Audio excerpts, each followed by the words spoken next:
floats away my problems. Helps to take a little weight off me. If she's happy, oh, you know I'm in heaven. And if she's sad, well, she ain't gonna say. 'Cause she knows I'm only treading water. Guess she thinks I'm better off that way. Overcomes me, I'm blinded by the night. Well, she takes my hand and leads me to the light, and whispers at the morning, such a sight to see. Well, she keeps me looking forward to a new day. So I'm happy just to be her lover. Oh, and I hope that she understands. If I hurt her or make her crazy, well, I'm just an ordinary man.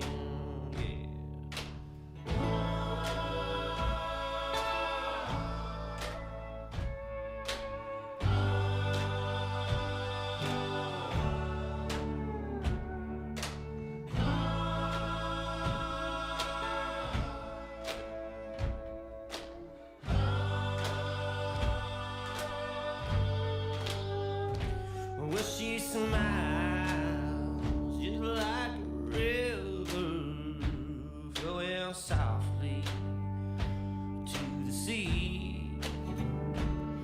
And she floats away my... A good Friday morning to you on this April 30th.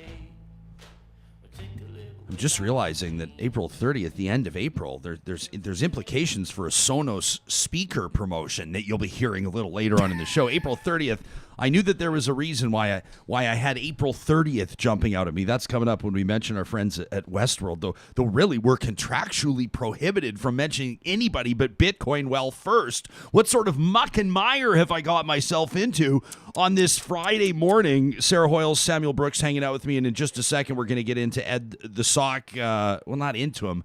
That's kind of creepy. It's probably not the first time he's heard. There's got to be when you're going to interview a sock, arguably the world's most famous sock, certainly Canada's. Absolutely.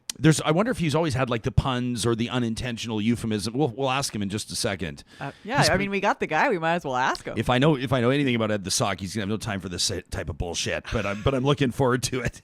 Of course, the Canadian icon on much music through the 1990s is on the scene with a new project, and we're going to talk to him about NewMusicNation. Very cool stuff, crowdfunded. This is the new era, my friends. This is new and digital media. You are participating in new, modern digital media right now by being here, whether it's live streaming on our Mixlr audio app or via our YouTube channel. Thank you to everybody that subscribes and smashes like, as we say, or whether you're downloading the podcast or checking out our video file later on our YouTube page. You are part of this new movement, and I'm looking forward to talking to Ed about that. Plus, questions that arise on our live chat. I would imagine that we're going to have some pretty funny stuff for people that would have grown up seeing him as an icon. It's a bit of it's a day of Canadian icons, really.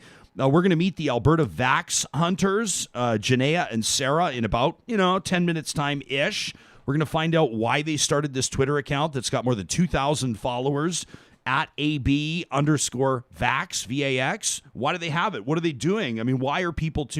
I mean, it's pretty obvious, but it's one of those projects where you go, they're helping people find out where they can get vaccines, and we're going to check in, and we'll continue our debate over whether we're going to call it the shot or the stab or the jab.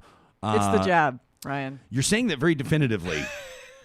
I mean, I've got it on my Twitter right now. I've got a poll going, and yes. I'm kind of shocked and, may I say, appalled that the shot is currently the leading. Get the shot. Yeah, get the shot. Yeah. Well, I mean, when we check in later with our, I mean, it's like we said, it's a show of Canadian icons today. It is. Mm-hmm. We'll ask Clara Hughes, one of Canada's most. Why am I saying one of? Like, is she Canada's most legendary Olympic athlete? Who's on that list? I'm not talking like who have been some great Canadian Olympic athletes. I'm talking at the very top of the list. Well, as you pointed out yesterday, so people can watch back, but she is the only Canadian Olympian that has competed and medaled. Yeah. Medaled is the key word in both summer and winter Olympics. Unbelievable. She's tied with Cindy Clausen as the Canadian with the most Olympic medals, 6 medals total, right? A Canadian cyclist and speed skater. She won 2 bronze in 96, 1 gold, 1 silver, 2 bronze over the course of 3 winter games. She's a legend. She's one of few athletes to have competed in the both summer and winter games, one of only 5 people to have podium finishes in the winter and summer versions of the games. We're not talking about Canadians. We're talking about humans on planet Earth. Get out of town. One of only 5 in human history, in Olympic history, let's say, to have podium finishes in the winter and summer versions of the games. The only person to have ever won multiple medals in both. The first Canadian woman to win a medal in road cycling at the Olympics, winning 2 in Atlanta, as mentioned. She's an officer of the Order of Canada. She's okay. So and by the way, Arlene Dickinson's on too.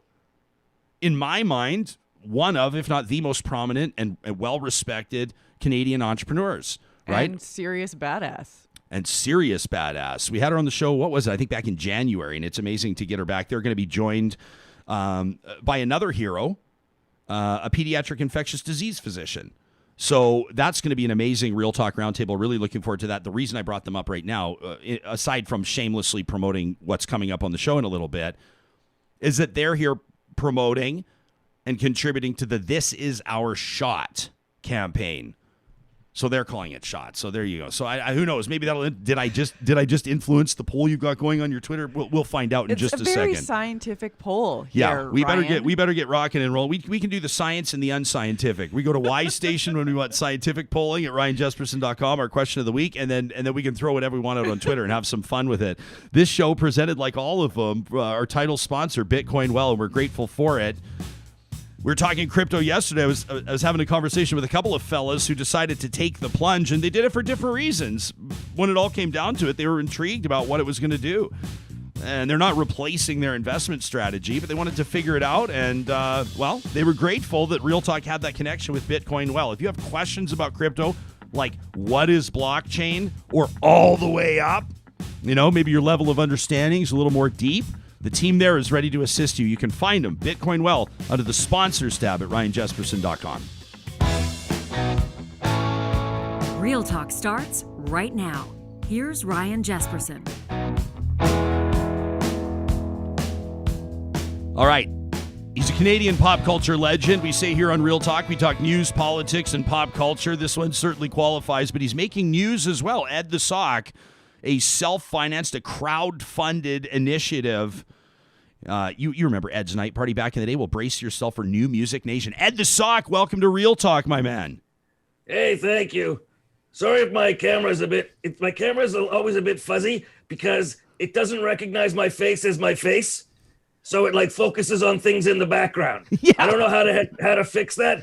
What is it not obvious? I got eyes, I got a mouth, I got a nose. How am I not a face? This intelligent technology isn't that smart.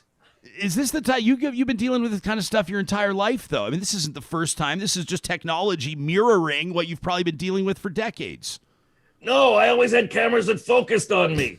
It wasn't some artificial intelligence. I had camera people, which their intelligence might have been in question at times, but generally they understood, zoom in on the face, get a focus, it'll hold the focus. It's a very soft focus. It's like I'm some old movie star and I'm trying to shoot through gauze to try to get rid of my wrinkles. Well, if I can say you look great. The soft focus is working. It's your show. You can say whatever you want. Yeah, you're not wrong. You're not wrong. What do you do to take care of yourself? I notice you haven't lost the stogie. I mean, you got the George Burns thing going on. You're going to last till you're 120. Don't wish that on me. You don't want to live to be 120 in Canadian entertainment. Yeah, well, I'm not sure many people do it. No, you're right. They don't, because you know why Canadian entertainers die relatively young? They want to. So what brought you back? Well, what have you been doing? Where have you been? You've been all over Twitter. I know where you've been, but what's the deal with, you're thrusting yourself back onto the national stage? Well, I've always had a great affection for Much Music. That's where I gained that, and my City TV late night show were where I gained my fame.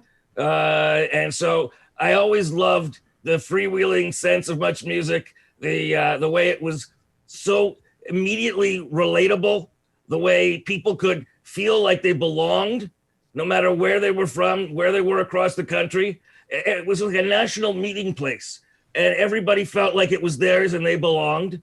And so and plus, Canadian musicians don't have a platform now to give them a boost. There were a lot of musical acts in Canada which got a boost on Much Music and found fame and fortune. All right, well, maybe fame. And I wanted to bring that back to a whole new generation. I want to bring back that video music entertainment, because there's tons of videos being done now, but people don't get to see them. Artists are putting together videos because it's cheap to make good ones, but nobody sees them. They put them on their YouTube channel. They get 63 views. I want to create a platform where we've got VJs and we have fun, creative anarchy. We talk about music. We introduce you to new music, and we bring back that spirit, which is essentially Canadian.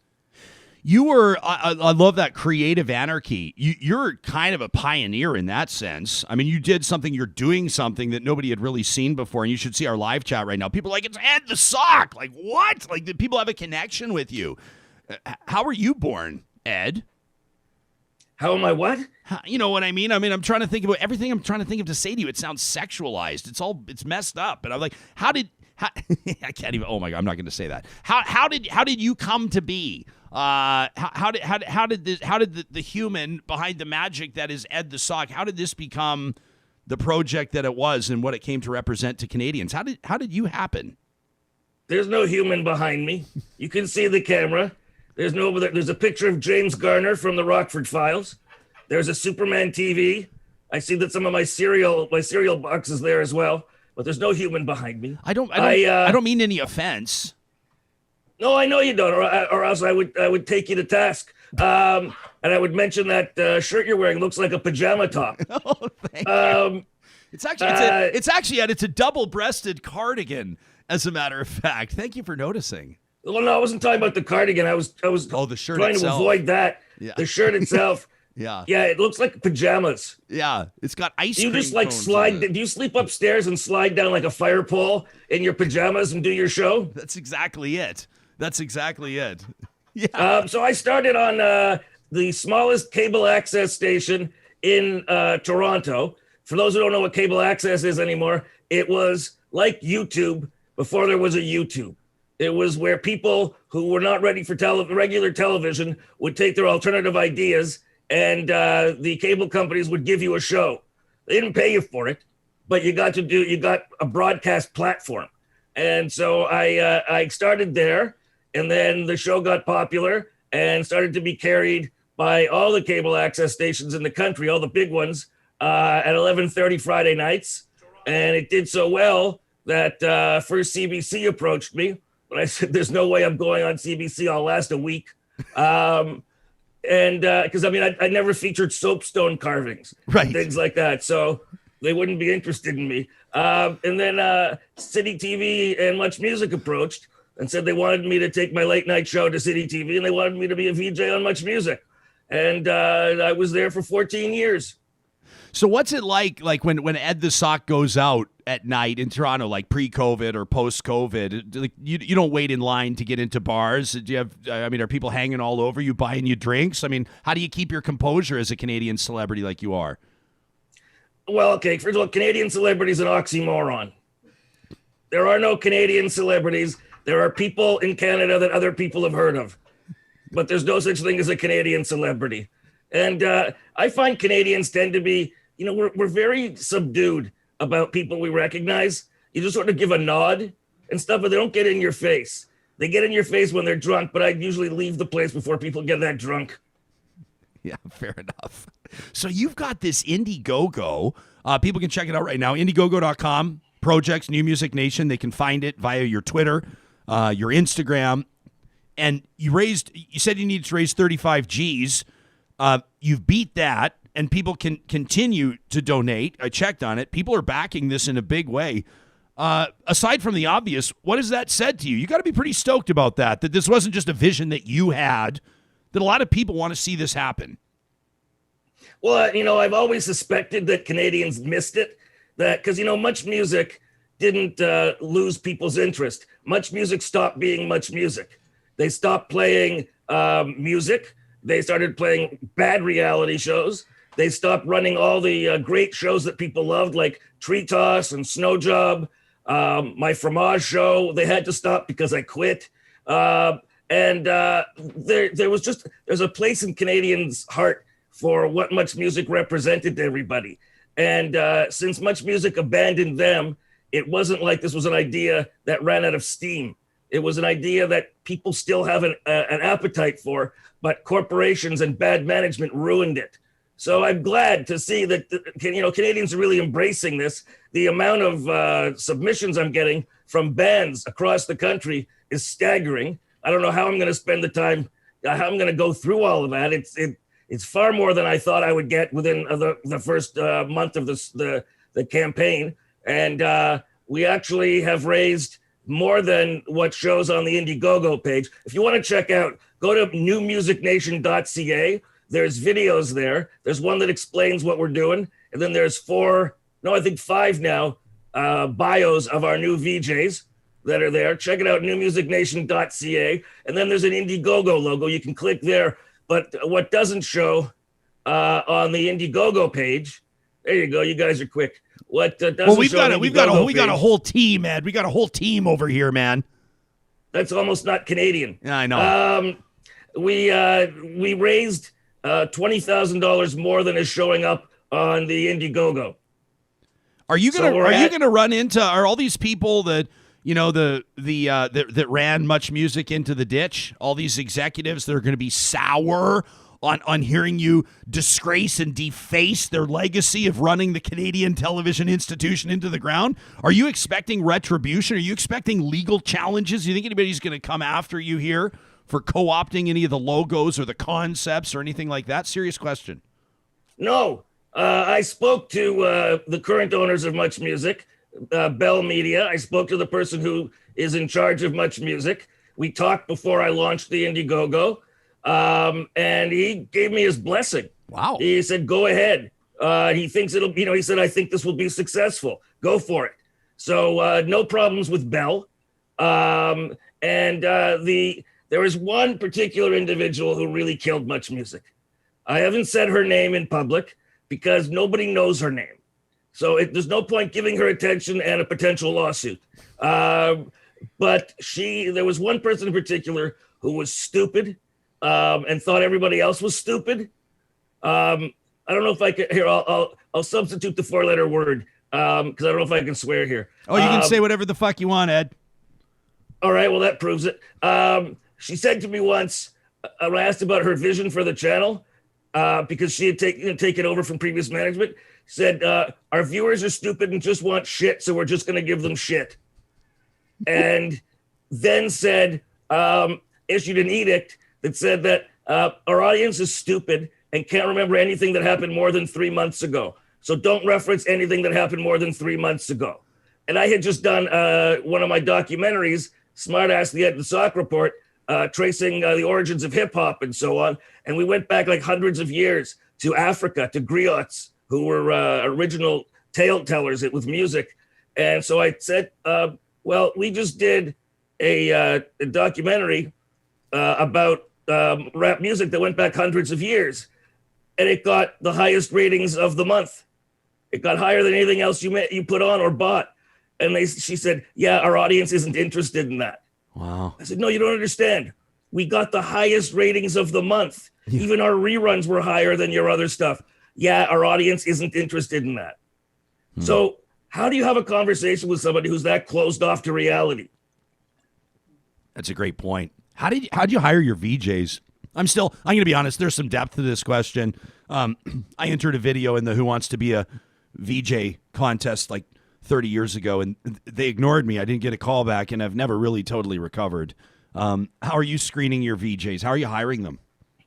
I went through a lot of social media to find the people that I was looking for. Nice. And contacted them, worked with them over the last 8 months, giving them a sense of what's needed, shot bios with them. And so we, they got to see what kind of rhythms they needed on camera. And now we're just raring to go. But we have this one thing on the fundraiser, which did far better than I thought. It's called VJ for a day, where people get to do one VJ shift. I thought maybe we'll get 15, 20. We have 50 at this point. That's fantastic. So what it means is some of them are going to have to wait nearly a year to get it done, because at present, pace, I can do maybe one a week. So it's going to take nearly a year to satisfy this for everybody. Man, what a feeling, though, to be doing something to launch this project, because you have a sense that it could take off. And you actually put it out there and you say, you know what, I'll do the work. I'll do some of the work anyway. And if anybody else wants to meet me here on this, whether it's funding or creating content or contributing it, videos, VJs, whatever, and to have a response like this where before you've even really launched, you're going, I don't know where I'm going to find the time. We're going to be so busy. I mean, that's unbelievable. That's going to be a great feeling. It's a great feeling. And, this funding that we're getting from the Indiegogo, that is to launch phase one. Phase one is so that we can create content. We can start creating the content that is New Music Nation, because then we can take that content and go to advertisers and get actual money for what we're doing. But you can't just go to an advertiser and give them this idea of what you're going to do, because everybody has their own frame of reference. Everyone has their own imagination of what it will look like. And a lot of advertising people have no imagination at all. And so you got to give them something. You got to show them exactly what they'd be sponsoring. So that's what we're funding now, is being able to go several months creating content so that we can get advertisers. Right on. Lauren's watching in and he wonders, it's a personal question, Ed. Does Ed have a mate? Lauren says they'd make quite a pair. Do you? I don't respond to questions centered in my ethnicity.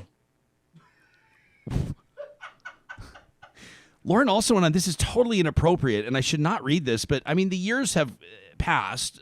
Lauren says you look like you put on a little bit of weight. I've never asked a guest before. Have you, Ed? Well, maybe a little bit. I mean, during the pandemic, what is there to do but eat and watch TV?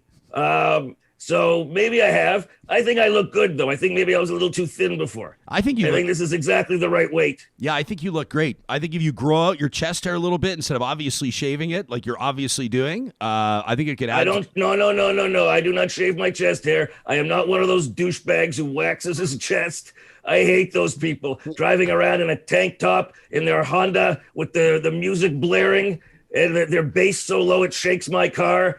No, I'm not one of those douchebags. All right. You are, however, the Canadian icon, Ed the Sock. NewMusicNation.ca is where you can find out what he's doing. Check out the hashtag NewMusicNation as well if you want to find the Indiegogo. Great to have you. Hey, it was nice for you to actually wake up on fucking time for us today, man, by the way. It was nice for you to actually show up for this one. Appreciate it. Well, you see, there's kind of a plan. That way, you talk about me for a whole day and make people anticipate me. Yeah, exactly. And then when I come in the next day, everybody's been waiting with bated breath. It's a plan. It's a plot. You're not wrong. You're not wrong. Hey, man, honestly, great to talk to you. Congratulations on the project. Can't wait to watch it in action, and we'll stay tuned. Thanks very much, Ryan. You got it, my man. That's Ed the Sock, Canadian icon. Absolutely love that. NewMusicNation.ca. By the way, we got an email from Laurel. I don't know if you saw this yesterday after Ed ghosted us. And it gave us a chance to kind of, get in some emails, talk about some things. I got to blow a gasket over elephant hunting. And Laurel wrote in to say, I was really glad that Ed didn't appear today. She wrote this yesterday. She said it was nothing to do with Ed. Love Ed. She says, I appreciated there was more conversation between the viewers and yourselves. She said, I was grateful to get to know Sarah a little bit better, to be able to reflect on some of the recent show topics, the grief segment in particular. We shared some great emails. And then Laurel goes on to make some great suggestions about archived folders and content and all the things that we're working on behind the scenes. She says, consider fewer guests and more reflection in future shows. She signs off one of your raisin-loving Patreon subscribers, Laurel. So Laurel there, raisin-loving, check. Patreon, check. Subscriber, check. Got it. We'll file that under the working file, Laurel. Thanks so much for that. We're going to talk to the Alberta Vax Hunters in just a second. We wanted to remind you that the team at Alta Moving and Storage is Alberta's movers. They're Albertans, just like a lot of you that are watching this show. They have family and friends that depend on them. And when it comes to moving, you can depend on them too. They're trustworthy, they're dependable, and they're knowledgeable. They have moving solutions that'll fit your unique situation and budget. They take care of as much as you need when you need it. They say, let's move together at Alta Moving and Storage. Those pod-style moving containers. You can find more under the sponsors tab at ryanjesperson.com. Make sure you let them know that Real Talk sent you. And here it is, everybody. Starting today, our friends at the Dairy Queens of Northwest Edmonton and Sherwood Park are rolling out exclusive benefits for Real Talk audience members. Starting today, they're promoting their Mother's Day cakes. They say this is aside from Father's Day, it's their biggest cake week of the year. Moms deserve the best of the best. They said if you mention Real Talk or Jespo at any of their 6 locations, they're going to give you $5 off your Mother's Day cake purchase starting on Friday, May 7th, starting a week from today. The locations will also be giving out carnations with the purchase of a Mother's Day cake. Make sure you mention Real Talk or Jespo at those 6 Dairy Queens, and they're going to hook you up. I'm looking forward to talking to these next movers and shakers. They're known as the Alberta Vax Hunters. They're the 2 people behind the Twitter account, AB_Vax. They're helping fill vaccine spots and help the public navigate the vaccine booking system in Alberta. Janaya Matheson, Sarah Mackey, welcome to Real Talk. Thanks for being here this morning. Yeah, thanks so much for having us. Yeah, great to be here. How did this all start? Were you paying attention to what people were saying, having a difficult time figuring out when they could get their shot, and you said we need to step up and do something about this? For sure. So we both kind of started the same way. We both helped people with the 75 plus booking fiasco that kind of occurred in March there in February. And from there, we haven't stopped booking people. We've just continued helping strangers over Twitter and over Facebook for Sarah and basically anybody who needs help. And from there, we've created the Twitter account. Which is absolutely taking off. I mean, you've got, Yeah. I'm looking right now, you've got more than 2,500 followers. And I created it a week ago here, so that's week pretty. ago, right? Yeah, literally a week. Yeah. So, I mean, what does that say to you? That there's a lot of people who need some help here. Yeah. Yeah, Sarah. So, what's the professional background here? Is there are you pharmacists? Are you public health professionals? We definitely are not. My background, I have an English degree and a public relations diploma, and I work for a nonprofit. So I'm definitely not anyone with any medical expertise, but I'm very good at the internet. Most of my job is on the internet these days.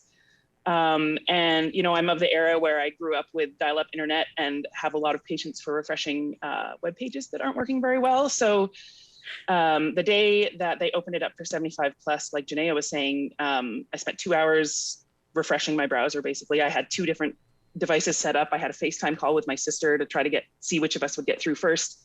And when I finally got through, I realized, okay, not everybody has kids who can spend 2 hours trying to get through on the website or know how to do it. And so I started trying to round up as many other people who were eligible as possible. And it just sort of spiraled from there. I booked 17 people over 75 on that first day. And then after that, my reputation kind of started to spread. So people started contacting me directly. Were you, as your reputation started to spread, we just had a conversation with Ed the Sock, and it's this phenomenon. We're experiencing it, quite frankly, here at Real Talk as well. You should see our email inbox. It's a hot mess. It's a disaster. That's why Sarah Hoyles is here to try to sift through 5,000 emails that haven't been read yet. Literally, there's something that happens when something you start takes off, and there's an excitement, and then there's also.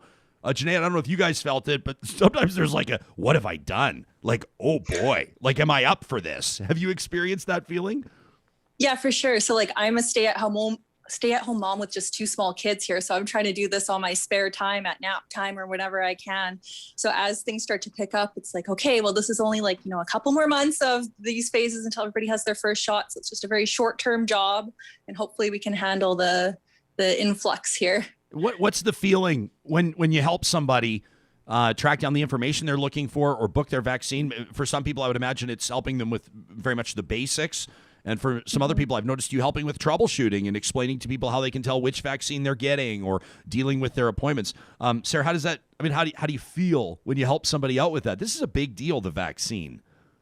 Yeah, it was really, that was what kept me doing it after that first batch, is that there were, especially on that first day, to Alberta Health Services credit, they have actually fixed their website, and the things that happened on that first day back in February, they've got a queue. It works now. You can get on the system now in a way that you couldn't then.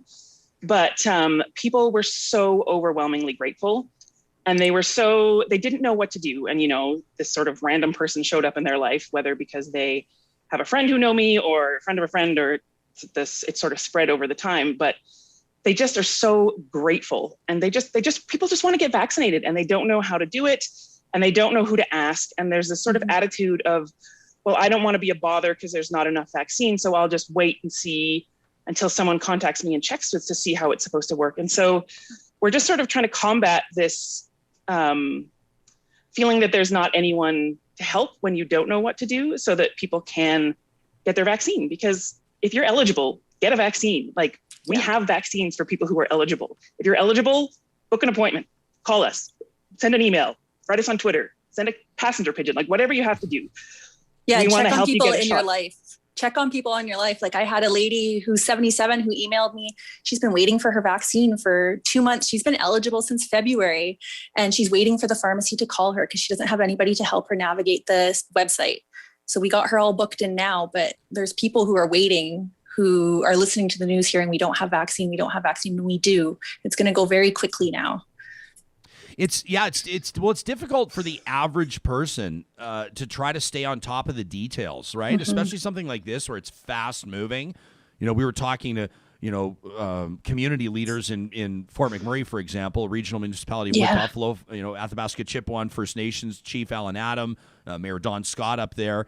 I don't know if it's because of their advocacy publicly. I would imagine that probably was a big part of it. But all of a sudden, the Alberta government found some vaccines to get up there, lowered the age. And then all of a sudden, hopefully that's going to have a real impact in that community. You're seeing a lot of people self-starters. I think 2 of you are classic examples. But then there's a lot of people out there that are going, I don't know, like, what is it now? How old do you have to be? What's the deal? Yeah. And these are people that I don't think are vaccine hesitant or and certainly not anti-vaxxers. They're just like, they have their regular lives to worry about, and it's tough to stay on top of all the details. There's also this real, go ahead, Janaya. I mean, the updates for the vaccines come at 9 p.m. on a Sunday on Twitter too. So it's not always accessible to everyone too. Unless you're sitting there watching for the updates to roll out, you don't really catch on to what's changing day to day. And there are day-to-day changes. What were you going to say, Sarah? Because the message for so long was, we don't have enough vaccine. Mm-hmm. This is a failure, by Justin Trudeau, and that's why things are so bad. We don't have enough vaccine. And it's this whole concept of, like, people internalize the scarcity mindset of, there's not enough. I'm going to wait because someone else needs it more than me. Mm-hmm. And, even like 10 days ago, I think Jason Kenney had a press conference where he said teachers want to go next, but they're trying to take vaccines from a 65-year-old with a chronic condition. And I was like, literally yelled at my computer. The 65-year-old was eligible a month ago. They're already vaccinated. And so there's this, and I talk to people who are like, well, I know I'm eligible, but I feel like other people should get it first. And it's, someone used the metaphor of, like, you're sitting at the green light, waving other people around you. And at that point, like, maybe the system is broken. Maybe we should have different eligibility requirements, but this is the system that we have. And you're just holding up traffic at the point where you're trying to be noble. My sister calls it the Canadian standoff, where everyone's like, no, please, you go ahead. Oh, no, I couldn't possibly. Like, just get a vaccine. We have lots. There's 236,000 vaccines, just Pfizer, coming next week for Alberta only. We've got vaccine coming now. Yeah. Would everybody stop, please, being so polite? Knock it off. Look after yourselves. Book your spot. Book your spot. What if people... Because you're not you're helping other people now too, because when everybody books who's eligible now, that gets the next phase eligible faster. Have you two been the types to take action before? I mean, are you? Is this would your friends say, "Oh yeah, I'm not surprised these two are doing this"? They're the type to step in and help people. I mean, is this kind of how you roll?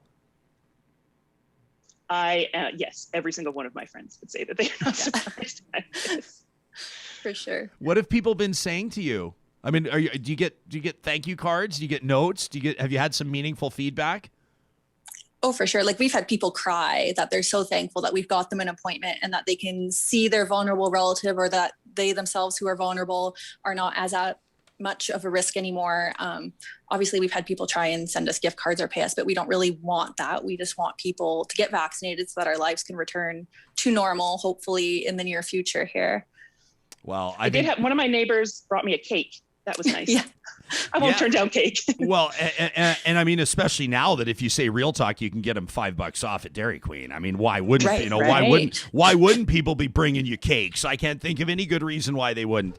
My friends, this is absolutely fantastic. I think it's just great. Sarah Hoyles put this on our radar, and we have to talk to these two. I mean, this is what it's all about. These people stepping up, and this is, you're not getting paid to do this. You're not doing this for any other reason than to help people out. I think it's fantastic. How long are you going to keep it going? As long as it's needed, I guess. I don't know if we've discussed that specifically, but hopefully until after second shots are done, and then I guess we'll see what comes in the next year or so. Well, it's really I don't want to think about booster shots. I'm not ready to think about booster shots yet. Shot 1 is our goal, right? Well, you may. Yeah, I'm focused on everybody with the first dose, which is great. Although, like it or not, you may have created a community of people here. You're getting people together here, people that are going to rely on you to point them in the right direction on health measures. So who knows what this could turn into. It's exciting stuff just to see people taking the initiative here and rolling this out, and then the public response is remarkable. Sarah Mackey and Janaya Matheson, thanks for hanging out with us today, and we'll let you get back to it. Thank you so much for having us. Yeah, great stuff. The founders of, let's just call them what they are. They're the Alberta Vax Hunters, and you can find them on Twitter. I link to all of our guests every morning from my profile at Ryan Jesperson. They're at AB_Vax, and as mentioned, you can also find them on Facebook. A couple of great Canadians right there. Fantastic stuff. As mentioned, it's April 30th today. It's the end of April, so this is your last chance at Westworld Computers, whether it's in person at their store in Edmonton. They've been open, family-owned for more than 40 years, or online at westworld.ca. They'll ship anywhere. I mean, this is truly an international company, right? The Sonos portable speakers, they've had them on special for Real Talkers, offering 12 months, no payment, and no interest on any Sonos orders. This is the whole home Wi-Fi audio system. The Move and the Roam are the two speakers, these portable ones everybody's talking about. You can enjoy music, voice control, multi-room listening at home on Wi-Fi, Bluetooth streaming. You want to send the music outside? Perfect. You want to turn it off, move the music into the kitchen? Do it. When we can finally throw big shakers again, I can't wait to hear my buddy's Sonos in action through the whole house. We're going to make it pound. If you want to load up on Sonos yourself, 12 months, no payments, no interest on any Sonos orders till the end of April. That's right now, my friends, at westworld.ca. Also, a big shout out, if you have plumbing or mechanical work that needs to be done, you're noticing like through that spring melt, if you live in a part of the world where you see snow and ice in the winter, and you can see in the ceiling now there's telltale watermarks, there's a problem. Todd's Mechanical is the call. You may not need him today, but write this number down, or you can link to him, of course, on our website, the sponsors tab at ryanjesperson.com, 780-499-7598. He is the preferred plumber of Real Talkers around the world. Todd's Mechanical, also just an all-around beauty, by the way. We get responses from people. People email us when they hire Todd. We got one from Kathy who wrote in to say he was at my place in a half hour. She had a plumbing emergency in a boiler room at her work. She said Todd walked in. She said, I've never seen anybody so confident walk in and just handle it. Todd's Mechanical, 780-499-7598. We're going to get to our Real Talk Roundtable. That's coming up in just a moment. This is your shot. This is our shot, Canada. They're screaming from the rooftops. We're talking about Arlene Dickinson, Clara Hughes, and Dr. Cora Constantinescu. They're coming up in just a moment. But Sarah Hoyles has a quick look at the headlines this morning. Let's take a look at what's making news. So Alberta now has the highest total of active COVID cases since the pandemic began. There are more than 20,000 active cases currently. Starting today, there are a few new public health measures in hotspots. Some people are not sure if they go far enough. There's a proposed changes to Bill C-10, and that would allow the Canadian Radio, Television, and Telecommunications Commission, that's the CRTC that you hear about, to regulate user-generated content. So that actually includes things like YouTube and social media platforms. So that's being discussed. And more COVID news, and it's not good. Brazil becomes the second country to record 400,000 COVID-19 deaths. That's just after the U.S. And India has now posted seven consecutive record high days of new infections. There are more than 3,000 deaths on Wednesday. When you list those numbers, it's hard to wrap your mind around it. Absolutely. You can, when you're I don't mean this in a crude way, but when it starts to feel like you're just keeping score, you're just like, add another 3,000, add another 3,000. When you wrap your mind around it, When you like think Brazil, of like the families and the daily lives that are just gone. that's 400,000 people. Yeah. That's a city. It's like the city of Saskatoon. I mean, sorry, Saskatoon, to use it as an example. I mean, just a perspective check. It's unbelievable. It's got more people talking about vaccines. Obviously, we know that that's going to be probably the biggest factor we can control, although I may be stepping into some hot water here making an assertion like that. Let me simply say I think that the majority of people would agree that a vaccinated population, they're talking about 70%. That's the number everyone's trying to get to, 70% of the population vaccinated. A vaccinated population will go a long way into, well, all of us being able to get back to some semblance of some form of normal. And that's kind of the premise of This Is Our Shot Canada. It's a new campaign at thisisOurShot.ca. You can see it. As of April 29th, these numbers as of yesterday, more than 13 million COVID-19 vaccines administered in the country. This movement has just launched this week to rally Canadians and encourage one another to replace vaccine hesitancy with confidence. It's a real pleasure to welcome to the program three absolute legends in their own regard and public backers of this campaign. Dr. Cora Constantinescu is a pediatric infectious disease physician at the Alberta Children's Hospital. Arlene Dickinson is a Canadian business icon, general partner of District Ventures Capital, a best-selling author, and of course, many people will recognize her from CBC's Dragon's Den. Clara Hughes is arguably, and I think we agree definitively, Canada's greatest all-time Olympic athlete, a medalist in both the Winter and Summer Games, and an absolute beauty.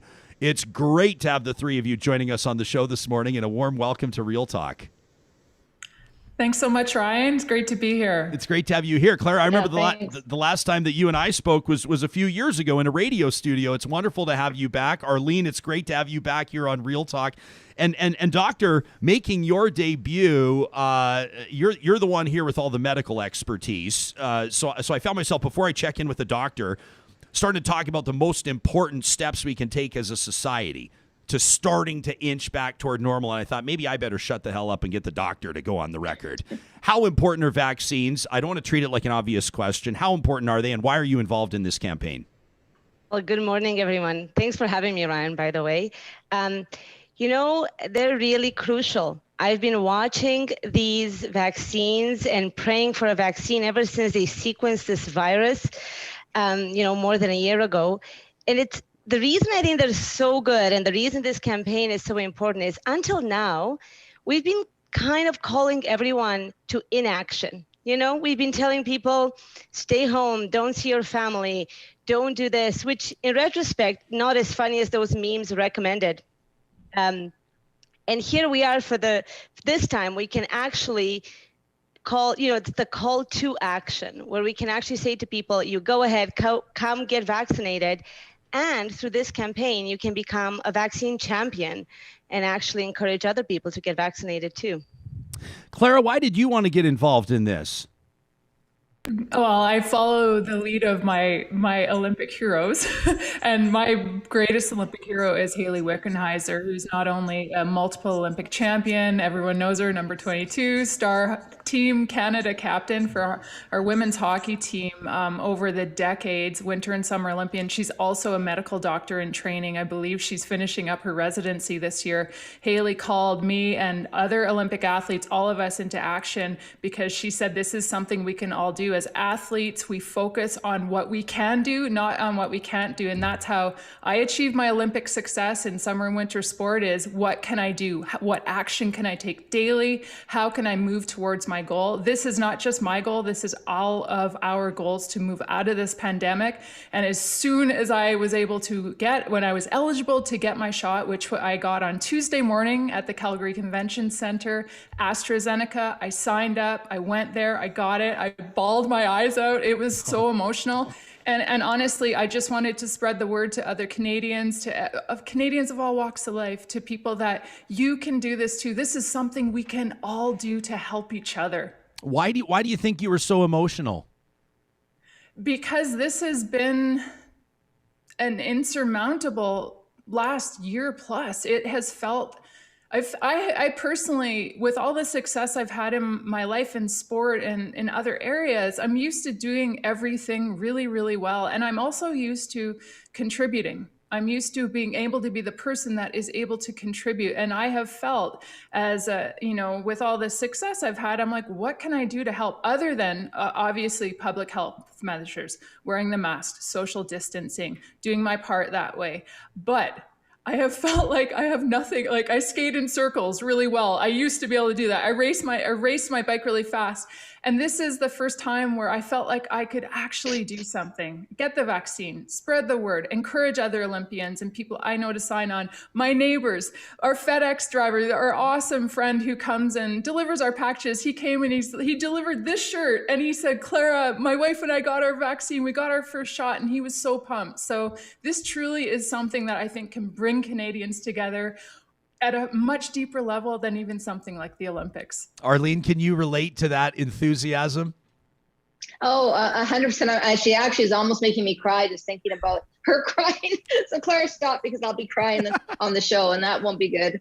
And Haley called me as well, because I'm friends with Haley, and she said, this is what we're doing. And she actually graduates, I think, this week, Clara, from as a doc. So she's just been, I'm crying. See, Ryan, it is emotional, right? Yeah, no, it really Claire is. and I are going to both cry now. Yeah.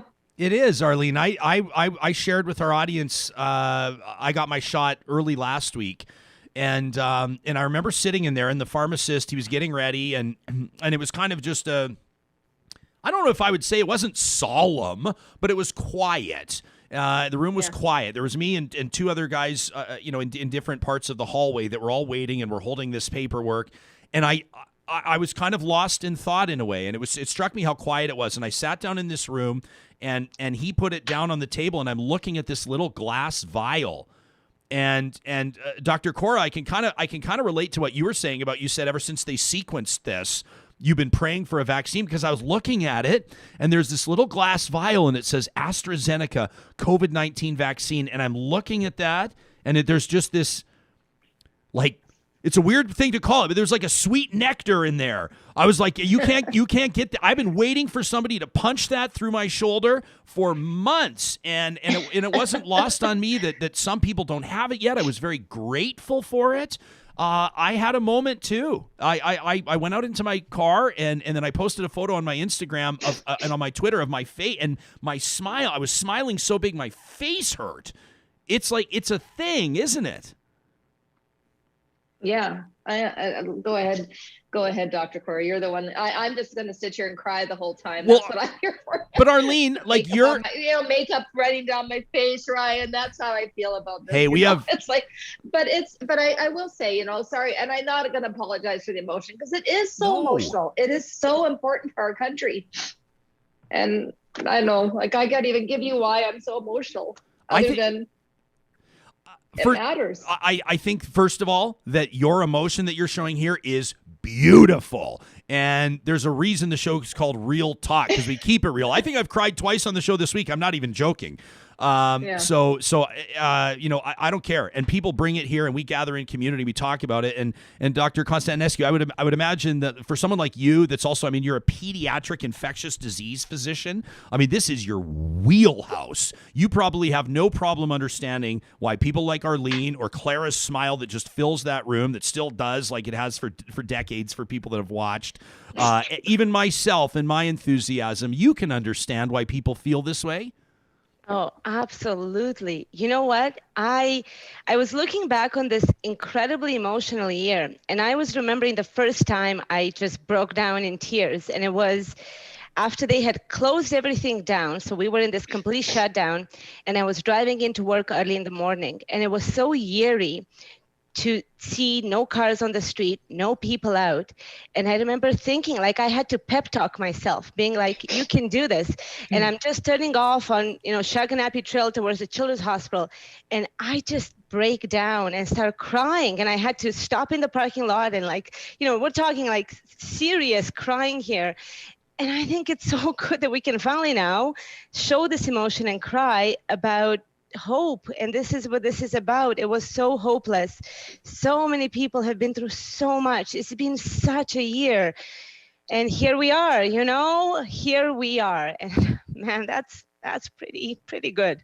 Let me get into our live chat here for a second. And Arlene, we've lost your video. Can you still hear me though? Yeah. Okay. Sorry. Okay. No. I don't know why my video's going off and on. I think it's because I'm such an ugly crier, Ryan, that my video's shutting down on me. Arlene, I am not. Some people are pretty criers. Once I start, I am not stopping. So I'm like.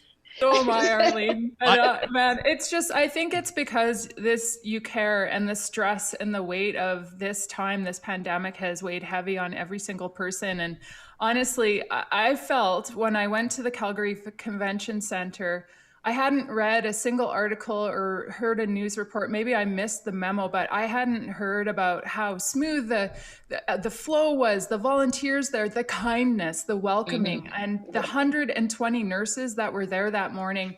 And when I sat with the nurse at the station that my husband and I went to, and was able to thank her and thank everybody along the way as I was crying, but to say thank you for what you're doing for us, and thank the collective there with the energy that I felt in that room from Canadians and Albertans from all walks of life. I felt like, we had heard, and I had heard reports of the kindness of all of our healthcare heroes. And these are coming from people who have unfortunately contracted COVID-19 and been in our hospitals, and people that have lost family members. And they have just said, I can't thank you, healthcare heroes. And I felt like I got to be there in a way that I wasn't, that I was protecting myself, my family, my community, my city, my country. And I felt like I could say thank you without contracting it. And this was protecting all of us. So it was a profound moment of gratitude. And as an Olympian, I have felt this immense gratitude walking onto that Olympic stage, carrying our flag, standing on the medal podiums, completing a race, feeling the energy of a nation. And this was other level, even compared to everything in sport. This was other level. This is historic. This is monumental. And this is something we can all do. And Arlene, when I hear you and I see your emotion and feel your emotion, it's like we're all holding that inside. We want to be on the other side of this. We want to succeed. It's not about medals. This is about saving lives, not losing family members, not losing community members. And Dr. Constantinescu, I feel like this is our way of being able to thank all of you doctors and nurses and everyone, every healthcare hero. And it's profoundly beautiful. And I wish for everybody to experience this emotion in your own way when you go and get your shot, because this is our shot. So and I want to, can I just, and it's hard to follow that, Clara, because it's exactly the right thing to say. But I would say, we had our town hall, Ryan, this week, and there was a docs on there, and they all, I think Haley asked them the question, what are you going to do when this is all over? And I started to cry all over again, because all the doctors were talking about how they were going to just get back to their lives. And so I think it's really, really important that we do allow ourselves to feel emotion. I don't know. I haven't done this ever. Arlene, this is one of the most special interviews that I've ever been a part of. And I'm going to start crying. And I'm telling you right now, if it'll make you feel any better, I could cry right now. Scott. Yeah, could you please? Yeah. Well, I mean, I have, Sarah can tell you, she can see me through. I mean, I have tears in my eyes as we speak. And I've been emotional all week. And there's a few things going into it, a few things factoring in. And a big part of it is this conversation. Yeah. And my fellow human beings and seeing things from people this week. I mean, we just before we talked to you, when you guys were in our green room, so to speak, we're talking to two gals that are not medical professionals. They have jobs, they have kids pulling at them, they've got stuff they've got to get to, but they started up this social media account to help other people register for getting their vaccines. They're not making money from it. They're not sponsored. Nobody asked them to do it. It's incredible. And I mean, let me dive into our live chat here, because it's come alive in a way that it only happens when there's interviews that are really, really resonating with people. I want to just read some of the comments. Terry is just thanking you. She says, Arlene, I just want to thank you for being genuine. Nicole says, our doctors, nurses, and staff deserve to be treated better. We appreciate them. Nicole says, I am so grateful that Arlene is sharing her emotion. Yulian says, man, I was not crying until Clara started talking. Sharon says, did I mention I love Clara Hughes? Hope says, OMG, these women. Julie says, the sweet woman who gave me my shot was dealing with the death of her mother-in-law in India, who is extremely ill with COVID-19, and it broke my heart. Stephanie says, I think we should all rally and make sure that people who are on the fence with vaccines get the information that they need. I'm just going to keep going. Nicole says, I'm sending these 3 virtual hugs. Linda Ray says, this right here, live, is community. Tiana says, I was overjoyed when I heard my severely at-risk father got his vaccine. I was more emotional than I expected. I had not realized the stress I was carrying for him. I want to keep going. James says, I completely agree with Clara. The people that are helping out, even at the TELUS Convention Center, absolutely awesome. I thanked everybody along the way, especially my nurse. Fatima says, I don't care if I'm an ugly crier. I don't have to be pretty all the time. I love that's amazing. By the way, Arlene, do not take this as consensus that we agree you're an ugly crier. I've never seen somebody make crying look so good, by the way. But others are going on to say, I want to keep reading these because this really reiterates. I mean, there are hundreds of comments here, hundreds. People are saying, some random guy says, I feel very suspicious when somebody doesn't ugly cry. It doesn't feel genuine. Scott says, I can't wait to take my family to a movie again. I can't wait to hug my dad again. Les says, I got my shot back on April 6th and I felt like 1,000-pound weight was lifted from my shoulders. Jonathan says, this emotion is so real. It's a release. He says, my wife and I want so badly to be vaccinated to protect our 3-month-old son. We want it so bad. And I've already warned my wife, says Jonathan, when I get it, I will be a blubbering mess. Greg says the vaccine's a lifesaver. That's why we're so emotional. This is not all the comments. This is just some that I'm picking at random. Doctor, go ahead, Arlene. No, I just want to quickly say, I think I've got myself a little bit under control, but I want to say something about the comments that you just read, Ryan, because what people have been afraid to do is say how important it is to them personally, but also to their families and their communities. And I'm a strong businesswoman. That's how everybody knows me. I'm meant to be tough. I'm meant to be somebody who can face all these things. But I can tell you, this year has just really made me understand how important it is for us to get back to what matters. If we can't be kind now to each other, then when can we be kind to each other? If we can't be generous and grateful for each other, then when can we be generous to and grateful for each other? This is the moment in time where we as a society can reset ourselves. I don't think it's about getting back to normal. I think it's about creating a new future. And it's about thinking about this moment in time of us getting the vaccines and using the time that we've been given this year to really consider what matters to us individually and collectively as a community, as families, as a community, as a nation, as a world. And I really, I am so touched by the people who are really putting in the effort to give of themselves in order that other people can be healthy.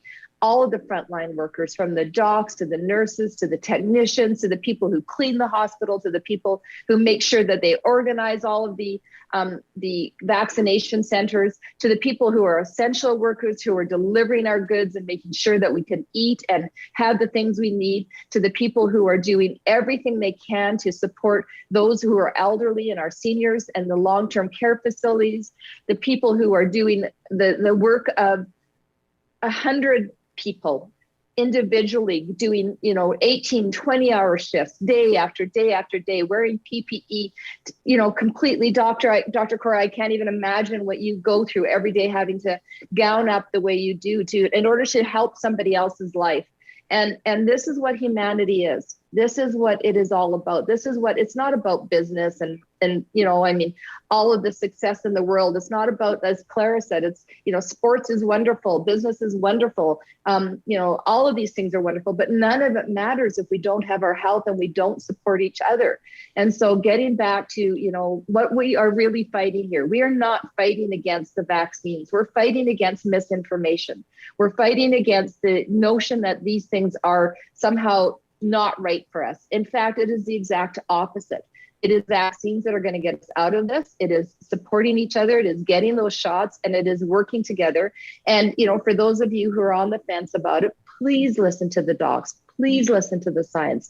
Ignore all the shit that you're reading in media and all the stuff that sorry, did I just swear? You're allowed to swear, I cried Arlene. and I swore. You're allowed to swear.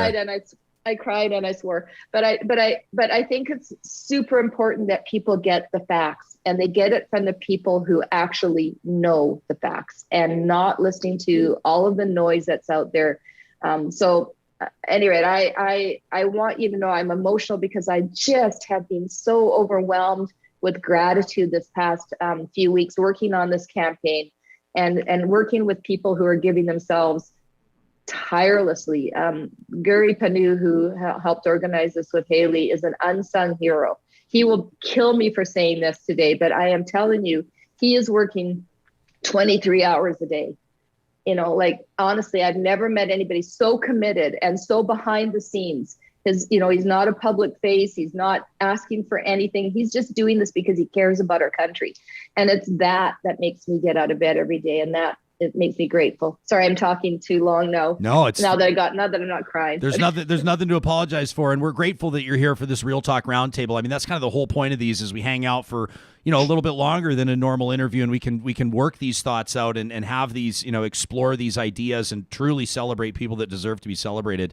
I'm also listening to you all talk, and I'm going does Haley Wickenheiser ever have a lazy day in her entire life? Are you kidding me? No, she doesn't. She doesn't. Yeah, and I'm actually here. I'm coming live from Canmore, Alberta. Anybody in Alberta knows how beautiful Canmore is. Maybe everybody in Canada knows. But I'm surrounded by these amazing, beautiful mountain peaks. I'm on Blackfoot, Tsuut'ina, and Stoney Nakoda ancestral homelands. And this past summer, when things opened up, if you're talking about Haley Wickenheiser, you know what she does on a day off? She comes and climbs a mountain with her friend Clara.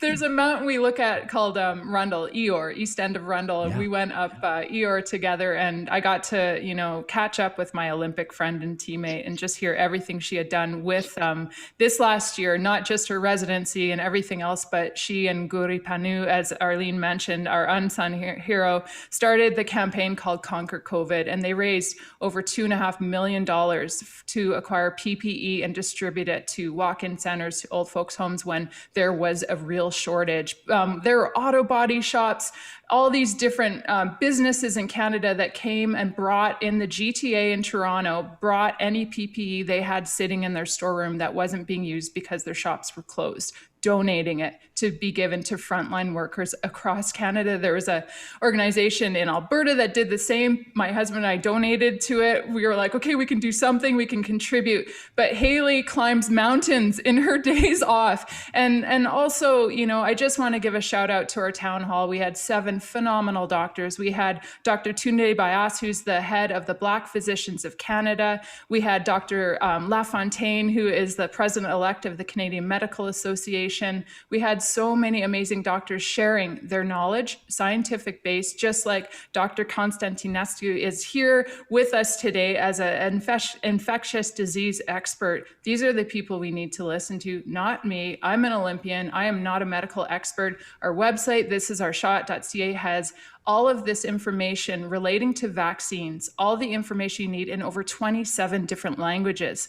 Today, I'm wearing my shirt and it says, get your vacuna, which is Spanish. My in-laws, my mother-in-law, who's 90 years old, Mama Mica, down in Oregon, got her second shot, and she's Spanish speaking. And I'm wearing this for my mother-in-law, who I haven't been able to see in over a year now. And I'm wearing this for everyone. And honestly, here in Alberta, I have to give a shout out to the Siksika First Nation and my hero, Tyler White, who's the CEO of Siksika Health. And I've been watching the rollout of not just information protecting the community, but their vaccine rollout on the nation, their urban Indigenous vaccine centers in Calgary. It's just phenomenal. There has been so much action happening in communities large and small, and people making a difference. And the Siksika team actually received all their shirts, and it was in Blackfoot on the arm, get your vaccine. And I wish I could say it, but I can't. But I want to say oki to all of our friends in the Blackfoot community. You're amazing, and you're an example for us all. That's beautiful, Clara. And I appreciate the land acknowledgement, by the way. You really tap into something there. We had a conversation with Chief Alan Adam. I don't think it's fair to describe him as seething with anger. That would be absolutely misrepresenting the spirit that he brought to the conversation. He was actually very calm and very measured, but quite obviously pissed off. Him speaking on behalf of not just the Athabasca Chippewa First Nation, but the Athabasca Tribal Council, 11 First Nation and Métis nations that collectively wrote an open letter calling out Alberta's premier for his assertion that Indigenous vaccine hesitancy was driving the COVID outbreak in Fort McMurray in the regional municipality of Wood Buffalo. And the spirit, he didn't say these words, but the interview, anybody can watch it for themselves. The spirit of his comments were, how dare you? I mean, it was a powerful conversation. Absolutely. And, Indigenous leadership has been phenomenal with Tyler, with Chief Crowfoot right now, with all these amazing leaders. And, in our town hall, we had a message from a community in the Eastern Arctic, a fly-in remote community, and geographically speaking on the northeast side of Ngava Bay, called Kanikswa-Lujuak. And a friend of mine, I've been to this community a bunch of times.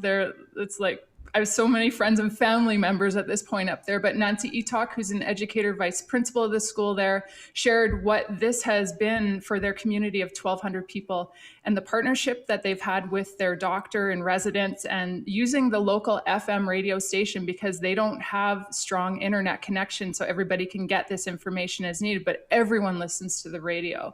And they have had 0 COVID cases throughout the pandemic in Kanikswa-Lujuak. It's a huge success. These successes are everywhere. They need to be celebrated, and we need to realize that as non-Indigenous people, we have so much to learn from the leadership that has been shown. Yeah. Beautifully said. Nicole says, I was in shock after watching that interview with Chief Adam. Corinne says, boy, was he ever passionate for his people.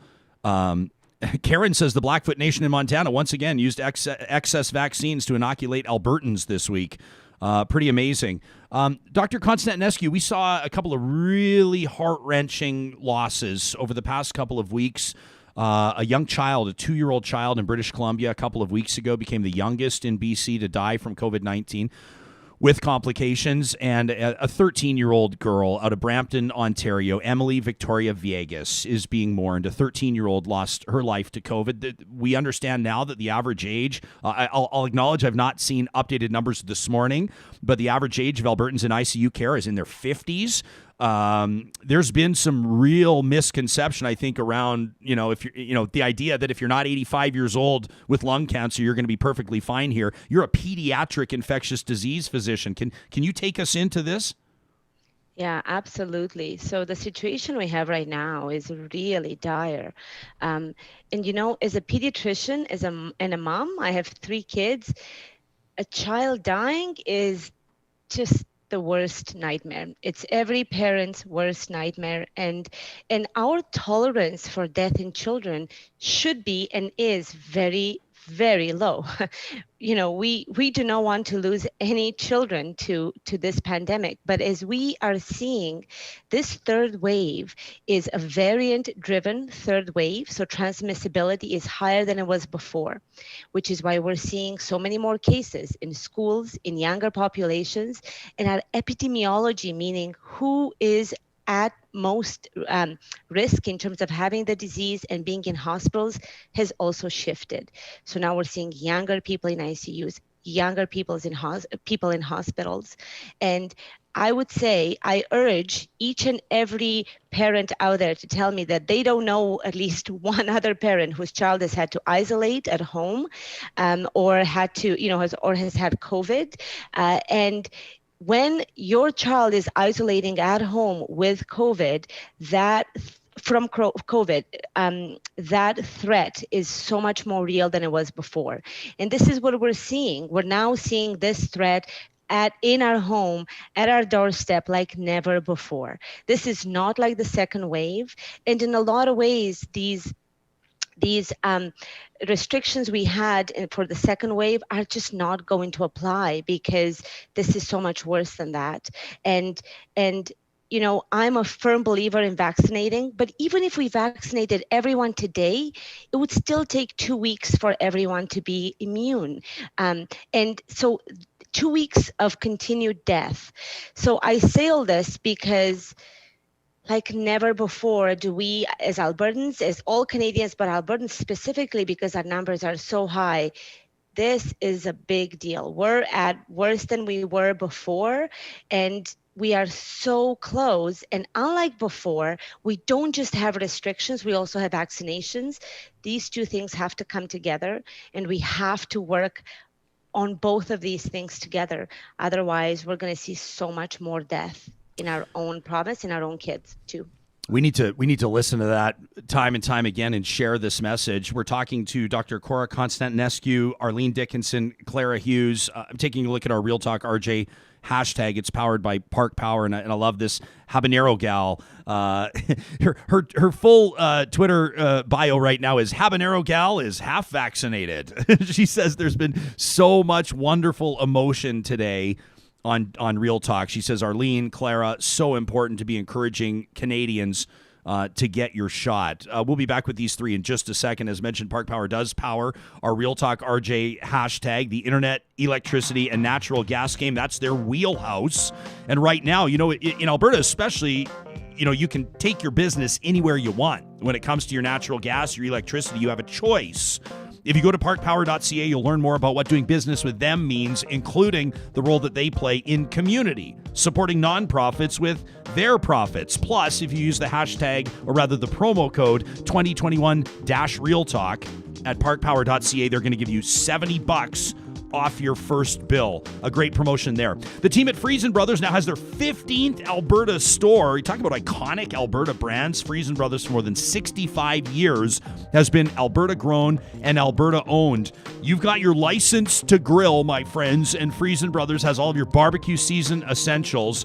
They believe really great food matters. So go to Freson Brothers for all your fresh Alberta ingredients and everything for the side when you heat up your grill with quality meal ideas and your plating skills. Every warm Alberta day can be a barbecue day with Freson Brothers. We're hanging out with Dr. Cora Constantinescu, Clara Hughes, Arlene Dickinson. They're here giving their time to this roundtable because they want you to give your time to thisisOurShot.ca. Share the web link. Tell people about the project. Prominent Canadians like those joining us today, and you heard Hayley Wickenheiser, Chris Hadfield. I mean, the who's who of admirable Canadians have attached their names to this initiative. Sam, let's share the screen again. I want to show people a couple of the really, really neat things here. And Dr. Cora, maybe you can jump in on this and explain why this is such a big deal. I mean, I absolutely love that the frequently asked questions, right? Is the vaccine safe? What is herd immunity? I already had COVID-19. Should I still get a vaccine? Was the vaccine rushed? Are there side effects? I mean, these are questions. We had a listener by the name of Erica write in when we started talking to you three, And she said, I'm paraphrasing. She said, the whole anti-vax movement drives me bonkers. She says, but I think that a lot of people have questions that are very fair. And the spirit of her comment was we shouldn't just be dismissing those questions. Absolutely. I mean, what's really unprecedented about this vaccine is that every one of us has to think about getting it. So naturally, people are going to have questions and concerns. But what's also been really interesting is that over this last year, many things have changed. But the one thing that hasn't is that our people still trust healthcare providers as their main source of vaccine information, which is very powerful, which tells us that we as healthcare providers need to put ourselves out there and we need to support people as they're making the decision to vaccinate. And all these questions make sense to me to ask, and we can now better than ever before address them because we have more and more and more data coming in to reassure people and validate them as they make the decision to go ahead and vaccinate. I love here the website again. Thisisourshot.ca has frequently asked questions in Arabic, Bengali, Hindi, Italian, Kurdish, Portuguese, Urdu, Vietnamese. I mean, it's unbelievable. And then you can go through in the campaign. I've had a couple of audience members say, I want to find out where I can get this shirt. You can get your This Is Our Shot shirt at thisisourshot.ca, available in 27 different languages. I mean, check these out. This is absolutely fantastic. If you go on the site, you want to get it en français, you want to get it in Punjabi, you want to get it in Blackfoot, Armenian, Spanish.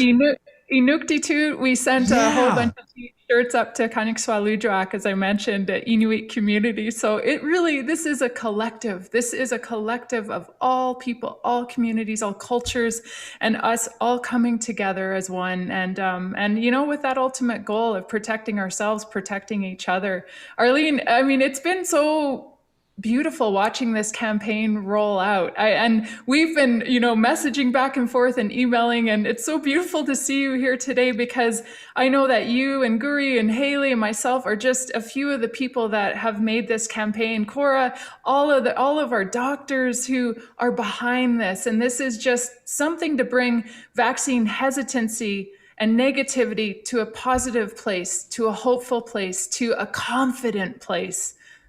Yeah, and just I can't again I'm it's hard to step after Clara said anything because she's always so articulate and eloquent about what she's saying. But I want to just loop back to something that was said earlier about the Indigenous people and also all of the communities when we talk about the 27 languages and why we're doing it that way. This is not a time for political divide. This is not a time for us to be thinking about one community versus another. It is absolutely why we are grassroots as a movement. It is why we don't have government involved. It is why we are being exactly true to who we are as Canadians. We are a multicultural country that represents many different types of people from many walks of life, from many areas in the world who have come to this country to build this country, to support each other, to do something that is amazing together. And this is our moment. This is our shot at actually making the dreams of everybody who is a Canadian come true by coming together and doing what we do the best, which is thinking about the we, not the I. And it's thinking about who we are as a group, not as individuals. And while I really understand that I understand vaccine hesitancy, I get it. When it was my turn to get the vaccine, first thing I did was call my doc and say, hey, should I get this? Is it safe? What should I do? And thankfully, I was able to do that and get a hold of my doctor who gave me reassurance that this was not only the right thing to do, but it was the best thing to do for myself and for my family. And so, I went down there, got the shot. I was so happy to have it. I felt, again, I cried like Clara. It's just such a relief. But I want to encourage everybody who has hesitancy, go to the site. Ask, the questions are there. You will get the answers you want, not filtered through any political agenda, not filtered through any media misinterpretation, not filtered through anybody, just factual information from doctors who know and who you can trust and who you can believe in because they understand the science. And that, I think, is really the message of this is our shot. It is our opportunity to restart our nation in a way that is meaningful and to do it together. It's not about getting back to normal. As I said earlier, it is about looking forward to the future and building something together by taking care of each other. And that's what Canadians do the best. That's beautifully said. While it's not about the shirt, it truly is about the shot. This shirt is actually a fundraiser. Any profits from the shirt, every penny is going to Kids Help Phone to support youth mental health. And I mean, we all know that mental health of everybody has been taxed. We've all this is I mean, Haley said yesterday, I heard her on the national CBC news, and she said the next pandemic. And when she was asked what that was, she spoke specifically about the mental health repercussions that are going to and already are being seen. There are so many people that are struggling, including all of our young people in Canada. So this is a beautiful fundraiser for Kids Help Phone, and this is such a deep area that's in my heart. I worry about so many people. I worry about us all, because not only of the stress of this time, but the amount of screen time that young people are having daily with online learning, which is obviously very important, but that takes its toll. It is not good for your mental health and well-being, and we are going to have a lot of repercussions from this time. I think that you've identified, and Clara, you've been such an unbelievable advocate for mental health and for just opening the door for those conversations for many years now. Dr. Constantinescu, what do you foresee? And I want to maybe ask this question to all three of you. And it's kind of funny. I don't want to be guilty of pigeonholing you all. Like, I should ask Arlene about the economic implications of the pandemic. I should ask Clara about the get outdoors and mental health. Let's all just talk about it just as Canadians, as human beings. Perhaps things will never be normal again. For some people, that's because they've lost loved ones through a pandemic. For other people, we touched on this yesterday, some friendships will never be the same. Some people have exhibited character qualities through the pandemic, I think, that are very troubling. And Arlene, I am going to ask you in a few minutes about a public, tiny little dust up, maybe with one of your former dragons, who's been really poking the bear on a lot of things, and in my mind, perpetuating some misinformation. But when we talk about the effects of this pandemic and what will last, what will be residual, we can talk big picture. A lot more Canadians are more open now to the idea of a universal basic income. People are I think, viewing public health professionals in a different light. I think that people will have more of an appreciation, I hope, for people that staff long-term care centers and child care centers, and we're seeing some evidence of that. Dr. Cora, what do you see as something you would like to see come out of this? How would you like to see Canadian society or people around the world change in a positive way as a result of this pandemic? Yeah, and Ryan, I'm so glad you touched on the fact that there's been such a cost to each and every Canadian. Even if you haven't had somebody die close to you of COVID, there's been such a cost to each and every one of us. And that's why there is such a benefit to this vaccine to each and every one of us. But as a medical professional, the last year has been one where we've had to learn a lot of humility. And I would hope that that's what is carried through and taking us back full circle to that initial emotional start, vulnerability. So I would hope that, if you look at the many recommendations that have changed, the many things where people said, well, no, that couldn't happen. And then it did. That taught me to never say never, have a really open mind to anything that can happen. And I hope that humility stays moving forward to us all. And then to realize how vulnerable each and every one was to this and will continue to be to whatever else is threatening our public health and our personal health. And I hope that's what will stay with our society. Clara, what hope are you, or what change are you hoping to see, or maybe what change are you seeing already?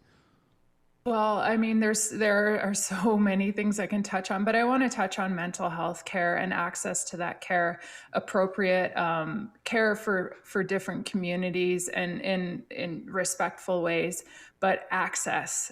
We have a not just broken system when it comes to mental health care in Canada.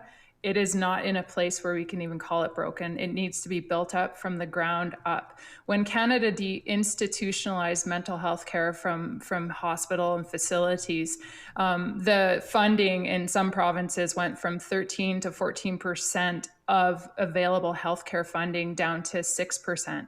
And that is not seen. We don't know about that. We don't know that the rollout that was supposed to happen with community care and access to that care, especially for the most vulnerable people, did not happen. It did not happen. The opioid crisis, the experience of homelessness for people is directly rooted in a lack of proper funding and access to care and supports for mental health. And that this is something that we need to lobby our governments, local, provincial, federal, for better access, quality, and variety of care for all Canadians. So this is something that is going to be front and center.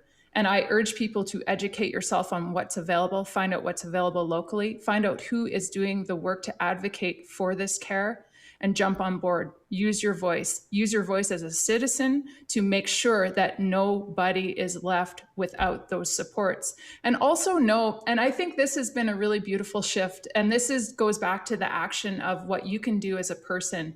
How I have seen so many people who have truly learned this beautiful gift and this lesson of holding space for another person.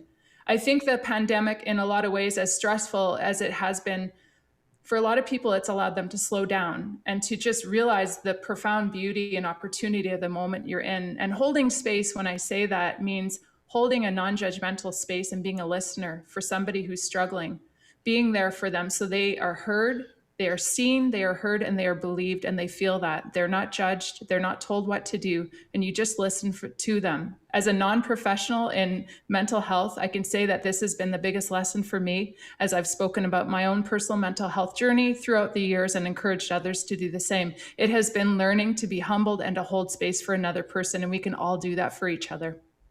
Beautiful. That was beautifully said. Check this out. I wanted to read this. This is troubling. This is a tweet that I've just been tagged in. Michelle Gurin says, FYI, Alberta, they're redeploying pediatric and neonatal nurses to staff ICUs in the city. Michelle says, most of us haven't touched an adult patient since nursing school. This is a crisis. Get your vaccine and stay the hell at home, says Michelle Gurin. Doctor, how significant is that? Can you explain to us, can you provide some perspective for, like, if a pediatric nurse is redeployed or assigned to an ICU, what would that be like in another industry? Are you asking a baker to butcher a cow, or how would you compare it? Well, so I know I tell you. So I'll tell you from the perspective of a physician. I haven't really dealt with adult patients in maybe over 7-8 years. And this would be a whole new set of skills that people would have to learn very quickly.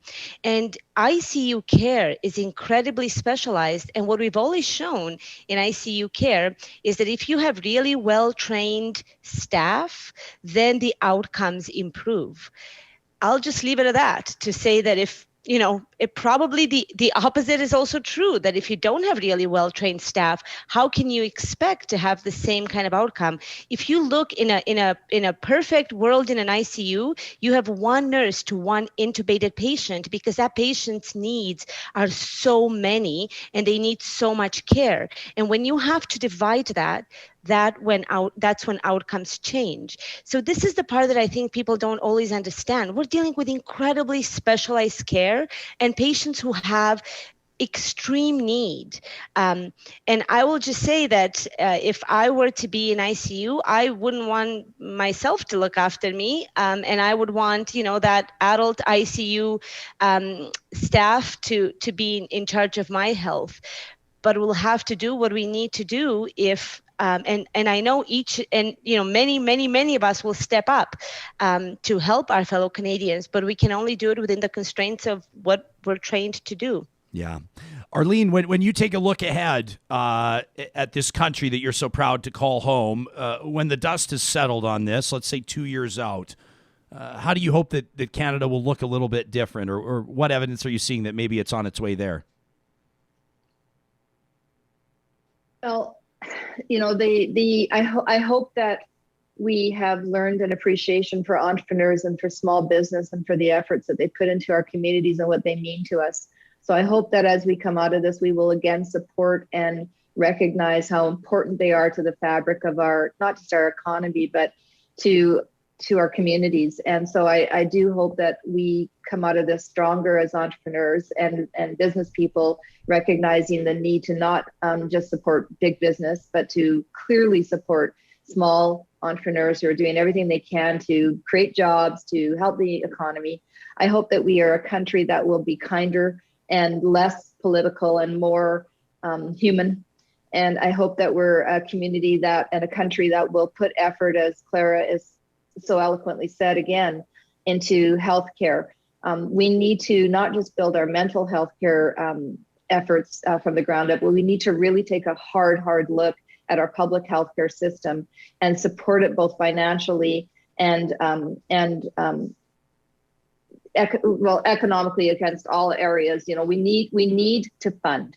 We have to fund what matters to us. And we have neglected our healthcare system. And we are paying the price for that today because there isn't enough funding for hospitals. There isn't enough support of doctors and healthcare workers and the ability to train them and get them into our system. There isn't enough support for them once they are in here. This is, I think, a crisis for Canada. So when we talk about the future, I hope we are funding mental health care. I hope we're thinking about the outcome of this pandemic as it relates to obesity and other areas where people are getting really trapped into their own selves because they're home all the time. They're not taking care of themselves. So we have to think about how do we help people get healthy again. So I'm kind of thinking about all the bad things in order to say what I want for the future, but I want a healthier country. I want a country that cares more for each other.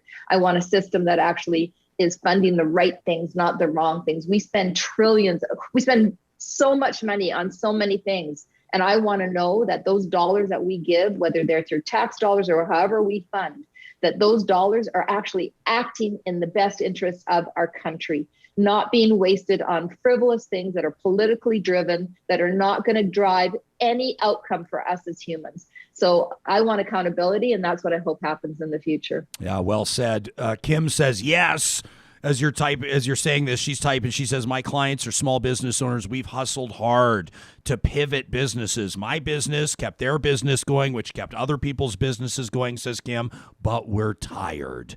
And I think that's, absolutely exhausted. And some people financially have taken such an enormous hit from this that it's a conversation that demands to be had. And I love the optimism, Arlene, and essentially your mandate to try to keep politics out of it. Now, everything is politicized. We understand how things work. We're not in some panacea here that we don't understand with our rose-colored glasses, but at the same time, it needs to be taken out. I have to ask you about this. We talked to Dr. Joe Vipond. He's an emergency doctor on Monday. He had tweeted out essentially a warning. He was taking a look at the numbers, and here it is. I mean, he was essentially saying, like, we got to be careful. Like, Calgary doctor says Alberta ICU admissions will soon exceed the second wave. Former Dragon, Brett Wilson well, Arlene, comes out and says, Calgary doctor. He says he's not a Calgary doctor. He's an NDP voting doctor. He goes like this. Joe Vipond steps up and says, I'll donate $100 or $1,000 to the food bank if I'm wrong. Why don't you step up? And then, Arlene, you had the doctor's back. You said, I'll match up to $10,000 for the Calgary Food Bank here, and keep up the hard work fighting COVID. And thank you. I'm sure you're all exhausted, you said. Thanks to you and your healthcare working colleagues, whatever your politics. That was huge for you to step up like that, to speak out essentially against W. Brett Wilson. What prompted you to do that? And what insight do you have into the way that your former Dragon is conducting himself on social media as of late? I don't believe that anybody should go against somebody, a healthcare worker, a frontline worker, for their politics. I don't care who it is that's saying that. We have no right to judge somebody's profession because of their politics. And so that it did hit me. It hit me hard. I was really angry when I read the comments because it again was dragging into the mud something that didn't belong there. This is a doctor who is, I don't know Dr. Vipond. I don't know anything about Dr. Vipond, but I know that he's got a doctor in front of his name, and I know he's doing everything he can, and I know he's been fighting. Like, I looked at his Twitter feed and I looked at all the things he's doing to try and make sure that the facts are out there. Listen, we all have political views, but he was, from what I could see, just saying the facts and what he believed to be true. And in fact, what I understand, if I'm not incorrect, is that what he predicted is actually happening right now. And so I guess I'm a bit of a justice warrior, Ryan. I don't like when I see people picking on people because of their political views when they actually are trying to, talk about facts. And I thought it was really an unnecessary and bullying tactic. I thought it was just wrong. And I'm that's just how I felt. And so that's what prompted my reply. Always classy. Well, I'll tell you, when I saw it, I went, ooh-wee, I love it. Because you stepped up and you had the back of a healthcare worker, which you wouldn't think you'd have to do in this day and age after a year of this. No. But there you were. No, these healthcare workers are all exhausted. I have a lot of really good friends who are doctors. And Dr. Cora, I want to just make sure I say this publicly. Thank you to every doctor out there. In Alberta right now in particular, the docs are fighting so damn hard, and the nurses. And again, I get into all of the healthcare workers. Everybody is fighting so hard, and you have our gratitude. And and if anybody ever comes out a doctor, they can expect a harsh response, I think, from Clara, from me, from anybody who's in this campaign, because we have so much respect for you. Very well said. I just want to say thank you for saying that. And I want to tell people how much it's meant to me. And I know to a lot of my colleagues to never, we've always felt so supported by the public. From the banners, the 7 o'clock, so people would come out and bang their pots, to different banners that say thank you to our healthcare workers. I've had people drop food off outside my door. And, I've always loved my job, and a bit like this podcast, I would say a day at the hospital is crying and swearing. But I still do love my job now. And it's such a privilege for me to now be able to support people as they're making the decision to vaccinate. It's just an extension of that.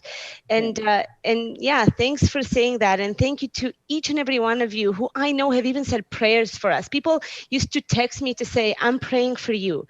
Man, that means a lot. So thanks. And I have to echo everything that Arlene said. Dr. Constantinescu, to you and all your colleagues and healthcare heroes at all levels in every facility, in every realm across this landmass, Turtle Island, Inuit Nunangat, Métis homeland, Canada. Thank you. Ultimate gratitude. And I think most importantly, full respect. Very well said, and a perfect point for us to thank these three remarkable individuals for giving us an hour. You have inspired a live audience, and later today when this podcast drops, I have no doubt that that's going to happen all over again. Donna says thank you to these three. It is so nice to know there are people out there with a voice of reason. Says cheers to Real Talk. I mean, we've got hundreds of comments here from people just saying thank you. Dr. Cora Constantinescu, Arlene Dickinson, Clara Hughes, blessings to you. Thank you for your advocacy here. This is our shot.ca. Wishing you the best of health. Dr. Cora, thank you for everything you and your colleagues are doing on the front lines. Clara, I'm going to go back and listen again to you talking about the feeling of being on the podium and carrying the flag. I just had chills going through my entire body. I'm also trying to figure out what I would do if I encountered Haley Wickenheiser and Clara Hughes hiking Mount Rundle. I don't know what I'd do. You guys would I'd have a couple beers in my backpack. You'd probably just shake your head and keep going. Arlene, it's so nice to reconnect again. Thank you to the three of you. Thanks, Ryan. Thanks so much. Thanks for having us on. You bet. This is ourshot.ca is where you can learn more of the campaign. You can order your shirts. What a great conversation that was. We want to remind you that right now is the time to, take your dream and make it reality when it comes to either the curb appeal of your front yard or maybe creating that backyard oasis. And nobody in central and northern Alberta does it better than the team at Eden Landscaping. You want proof? Go check out landscapeedmonton.ca. For some of the projects, you'll see they can do them small all the way up to enormous. They can help you build your dream. They'll design it for you too, so it's a one-stop shop. The team at Eden Landscaping, a proud partner of Real Talk. You can find them under the sponsors tab on our website at ryanjesperson.com. That's also where you'll find the team at Grand Dog Essentials, quality raw food. Sarah Hoyles, the producer of this program, I noticed that your eyes lit up the other day when I mentioned Grand Dog Essentials, and we learned something about you I didn't know before. Yeah, I have a beautiful dog named Ranger, and he adores his eats from that. So how long have you had Ranger on the quality raw food? Oh my gosh. He was a lucky boy because my previous dog, I put her on it because she was about 13 years old, needed to get some really good nutritional support. And then once she passed on, I got Ranger, and he just got to, enjoy the offerings because of Emma. They go nuts over it, hey? Oh, like Moses and Monroe go nuts. We call it the dinner dance. Dinner dance, dinner dance, dinner dance, dinner dance. If you want to see your dog's dinner dance, that might have to be their new slogan. You might get royalties on that. I don't know. Check out granddog.ca. If you use the promo code REALTALK, they'll take 10% off your first order. And of course, they deliver right to your door if you're in Calgary, Edmonton, or Central Alberta. Also, a shout to the team at St. Albert and Sherwood Dodge. I was talking to Scott Held from Held Automotive. That's who owns the dealerships the other day. And he said, it's wild. Dealerships are having a really tough time getting pickup trucks in. And this is the season everybody's looking to upgrade their rides to pull their trailers, right? He explained it to me. There's a shortage of microchips. The Texas storms factored into it. He goes, but here's the thing. At Sherwood Dodge, at St. Albert Dodge, number one, they can share inventory. Number two, because of their reputation as having the best selection of Ram trucks in the province, they don't have as many as they normally do, but they have more than everybody else. So if you want to see the selection, today's a great day to check out St. Albert and Sherwood Dodge. What a conversation with those three. Like, Sam Brooks, you've been switching this thing, but behind the scenes, keeping us on track, technical producer of the show. And you and I saw we had some shared reactions. I was just a captive audience member for half that hour together. First and foremost, since Sarah's joined us, I don't frantically take notes for the clips anymore. So I'm a little more just like, it's fun being an audience member. You know what I mean? It's fun just taking in the interviews. And you're welcome. Sarah, I love having you here so much. Oh my God, it's changed my job so much. No, but I just, man, where do you start with this whole thing? I think that there's when Dr. Constantinescu, wow, that is a mouthful, that name, talked about humility, talked about how when we come out of this, she thinks we're going to be more compassionate, talked about how I think we understand how bad things can get right now. And Clara and Arlene really echoed that with just sort of the ideas of, if we take anything away from this experience, it's that, like, there has to be more support and more respect for each other and less politics and things. I mean, Arlene Dickinson almost seemed uncomfortable talking about the W. Brett Wilson thing because she just wants to avoid it entirely. I hear her. I hear that it's unfortunate we have to inject politics into this because politicians control our vaccine supply. But at the same time, it's, this is such an apolitical issue. We have this global crisis we're all trying to figure out, and we're spending time spinning our tires and throwing mud at each other. And it's just disgusting. Yeah, well said. Joanne says, what a fantastic panel of educated individuals. Says, I'll be sharing that segment on Facebook to all those anti-vaxxers. We need to move the dial on vaccines. We need to get needles into arms. And I think that, there was just a real, there was sort of this underlying, the way that conversation started, there was an infusion of emotion that typically happens in reverse, right? A roundtable conversation starts, and just as a host, these aren't sort of your average panelists, right? They're pretty seasoned. They're pretty seasoned. They have, I was going to say they have media training. Clara Hughes, whatever Clara brings to the table is like otherworldly. That is like Clara could, in all seriousness, absolutely be dead serious in saying this. If she set her sights on politics, I think Clara Hughes could be the Prime Minister of Canada one day. She has that compelling kind of an X factor where she just connects with people. Arlene Dickinson, again, I loved her comments about, people kind of expect me to be this dragon and breathing fire and all this, but the humanity she brings to the table. And then Cora firsthand, Dr. Constantinescu, like her perspective. It was just amazing. But typically in a roundtable, it starts, everybody gets warmed up and gets into it, and then you'll hit that peak or that emotional moment. This one was just right out of the gates, and I was feeling it too. I don't know about you, but And that was amazing, and the audience was connecting too. That kind of felt like, and we've had some wonderful and powerful moments here on Real Talk. That to me was a top 5. I thought that was amazing. It was really incredible. I don't want to be like a Debbie Downer, but the talk about, we need to come together. It needs to be not as political. I don't know that we can back up from where we are. I don't know that we can get reset. I feel like it's been made a very divisive topic. It's been made political, to Sam's point. And I don't know how we, switch into reverse and get out of it. It's, people have drawn their battle lines, and people are in their little echo chambers on their different social media accounts. So how do we, it's a bigger question, and I don't want to say, I truly believe in vaccinations, and I truly believe that it's important that we come together and we think about the we, not the I, but some people are really far down the rabbit hole on the other, going the other direction. Yeah, I'd like to touch on the Brett Wilson thing. And I've already talked about this clown more than I prefer to over the course of a month. But like for me to be, to say not a Calgary doctor, an NDP voting doctor, number one, you don't know how the doctor voted. Number two, what are you implying? That there's a partisanship here? So what the fuck do you call your comments, Brett? Are you not a partisan? Are you not a blind partisan? He is the richest idiot I've ever seen in my life. He proves you can be rich while being a complete fucking idiot. And that's Brett Wilson. And to me, to be calling out physicians that are warning about pandemic waves, it requires, to wear the shirts he wears requires courage. To speak out publicly like more than a doctor, I don't even know what that is.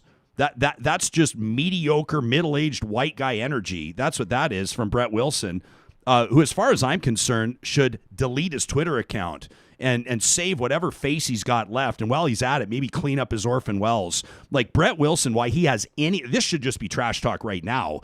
Why Brett Wilson thinks that he is in a position or standing to comment on anybody else's opinions while he is part of the problem on a number of fronts. And I'm looking into the camera lens because I know he's going to see this. Brett Wilson needs a heavy dose of reality, and he needs to back off calling out public healthcare workers and healthcare professionals, let alone emergency doctors in the middle of a pandemic, because he thinks he knows the way they vote. The evidence is everywhere. Alberta is in serious trouble. And if you right now are doubling down on supporting the Alberta government for whatever reason, whether it's to save face or because you think that in some way your voice is gonna change the statistics and make reality unreal, think again. Statistics and numbers do not lie. Hospital admissions and ICU statistics do not lie. The numbers are there. The evidence is there. And I don't blame members of the public for pushing back big time on this. I don't know where that guy gets off. It absolutely drives me nuts. But Brett Wilson has a big voice. He's a prominent personality, right? He's part owner of a National Hockey League franchise. If I'm the Nashville Predators, seeing the way that this guy runs his mouth, I don't know why he's... But the same thing, he's going to throw his garden parties, right, when people can gather again, and people en masse, thrilled to get the invitation to the garden party, will start to show up. And I wonder at what point are people with self-respect going to start to disassociate with this guy? Because in my mind, he represents the absolute worst of humanity in the way that he approaches or talks to healthcare workers. I can't stand it. And I've had, quite frankly, enough of it. For healthcare workers, for frontline professionals to be facing public attacks. Something happens when a guy like Brett Wilson calls out an individual on Twitter. The army of followers, it's like a dog whistle. It's so dangerous. It's so dangerous. And the repercussions, you may say, well, I don't know if W. Brett Wilson's actually nuts or if that's just the character he plays on social media. He's actually a really nice guy. I went to a conference that he spoke at. Doesn't matter. It doesn't have to be him. It can be somebody that is acting, that perceives that Brett Wilson is tapping them on the shoulder to go do something. And Joe Vipon, to me, when we talked to him on Monday, showed remarkable courage, showing his face on the show and coming out and speaking out about this. But even he didn't want a lot to do with the scuffle. Like Dr. Joe Vipon, because he's a professional, wanted more to talk about getting people vaccinated, recognizing the strains on the healthcare system, battling misinformation, etc. Nobody really wanted to be dragged down into the mud, but Brett Wilson dragged him down into it. It was kind of, it was a microcosm of the bigger of what Joe Vipon is trying to address, and staying above the fray. But he was, by that tweet coming at him, it was demonstrating. I mean, it was almost not funny, but it was almost funny that he was like, do you realize what you're doing? You are demonstrating the exact point that there is misinformation, that people are making this political when it should not be. There are people in hospitals who are dying. Our numbers, just earlier we were talking about the news, and we are at the highest rate now, the highest rate of COVID for the entire pandemic. We've been at this for more than a year. So how have we not learned? And why haven't we learned to listen to doctors around, make sure you get the vaccines, stay masked, keep social distancing. I mean, all those things are still in play. And I know it's hard. It's very taxing, but we also didn't need to be here. We didn't need to be at this spot. Yeah, well said. You can let us know what you think about what you're seeing here on the show, what you're hearing. Our inbox is always wide open, and we love to hear from you. Talk at ryanjesperson.com. If you're hitting us up on Twitter, either live during the show or later in the day, heck, over the weekend, make sure you use the hashtag RealTalkRJ. That's how we can keep an eye on what people are talking about and what matters most to Real Talkers. In just a second, we're going to get to. I've seen some people on the live chat saying, "Well, what's Jesper going to do about trash talk here?" Because the week is ending on such a high note, and I hope people don't see trash talk as a negative segment. Trash talk is a chance for you to blow off a little steam, and we could stand to use, quite frankly, because trash talk often gets very political. We could stand to receive a few more that are, comical, funny, something you wanted to say to somebody in traffic. You're going to hear one today, a guy writing in about his neighborhood, nothing to do with politics. Trash talk can be a lot of fun, and we encourage you to submit those throughout the week for our review, if you will. This is just a quick reminder. The team at Clean Air Club this weekend into next week and moving forward wants you to breathe easy and save money. They're in the furnace filter business. When's the last time you changed yours? Go down, have a look at it, pull it out for a second, and try not to gag. If it's been a while, you'll be shocked that all the air going through the vents in your home is passing through that filter. You're supposed to change them on a regular basis. They keep you on track. They deliver furnace filters to your door, and you pay less than you would in store. You can sign up today at cleanairclub.ca. A big shout out to the team at Kubi Energy. We have some amazing submissions for positive reflections coming up on Monday's show. Hey, Sam, how would you characterize in one word those photos, those wolf photos that we received? I mean, now you've given it away, but I would say one word, majestic. Majestic. Perfect. A listener, a viewer sent in these. We're going to show you some wolf. They shot him themselves, like with a camera, by the way, with a camera. Unbelievable. It's how we get our week started off on a positive first step. Kubi Energy, solar installers across Western Canada, headquartered out of Edmonton, with an office in Kamloops, industrial, commercial, residential. They've got you covered. They can answer all your questions about green energy and how to make that transition. Heck, the founder of the company, Jake Kubiski, made the career transition himself from oil and gas into solar. It's a great story. You can learn more at kubienergy.ca. Also, a big shout out to the team at Local Waste. For more than 25 years, they've been doing business locally owned and operating, and integrity is what they are all about. They're not going to get you signed up for a big bin if your small business doesn't need it. They'll start you small. As your business grows, so grows your relationship with Local Waste. You can check them out online at localwaste.ca. Ask for Lauren, Chris, or Mikkel, and you can find them under the sponsors tab on our website. Every single Friday, the team at Local Waste presents a little something we call Trash Talk.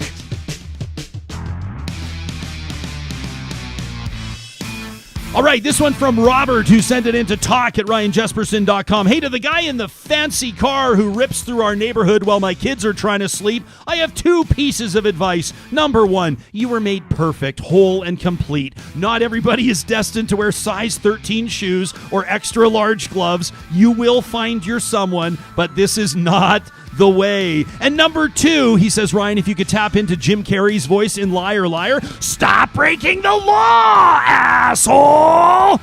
Robert says, have a great weekend, Sarah, Sam, Ryan, and all the Real Talkers. Stay safe and be well. Very positive from Robert. How about this one from Jarrett, who says, I've read and reread W. Brett's idiotic tweet to that doctor about 50 times, and I still can't understand what not a Calgary doctor and NDP voting doctor actually means. And then this follow-up about how much Dr. Vipond invoiced the people of Alberta was even more trash. That from Jarrett in Red Deer. How about this one from Shalane, who says, against better judgment, I read an article about Tucker Carlson saying kids wearing masks is child abuse. So I asked my 6, 8, and 12-year-olds what they thought about wearing masks over the past year. My 12-year-old says she wants to wear a mask for her safety. My 6-year-old says he loves his Edmonton Oilers mask. I told my 8-year-old son why I was asking and what Carlson said, and then he said, Mom, that guy's probably friends with Donald Dump and should just go into the trash. Shalane says, if that's not trash talk worthy, I don't know what is. Donald Dump. How about this one from Tyler, who says, isn't it a bit funny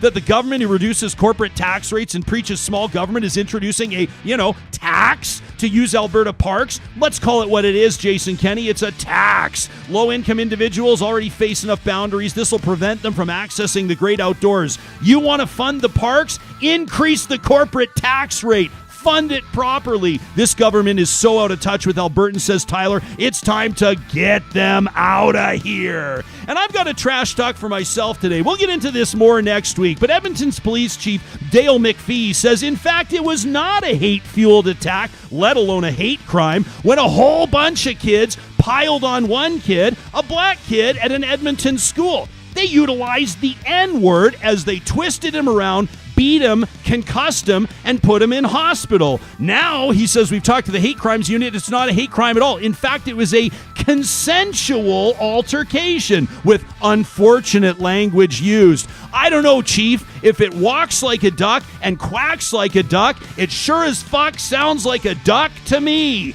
The N-bomb makes it hate. I don't care whether or not it qualifies in the courts as a hate crime. People expect leadership from police officers, especially at the top. And to restore faith, it's important to approach this with the professionalism people expect from law enforcement. You tell people of color in the city of Edmonton that there's not a problem. I'm sure they'll have a message back to you. Be better, my friends. Have a wonderful weekend. Get in touch with us. Talk@ryanjesperson.com. Long may you rock, and we'll talk to you live on Monday morning.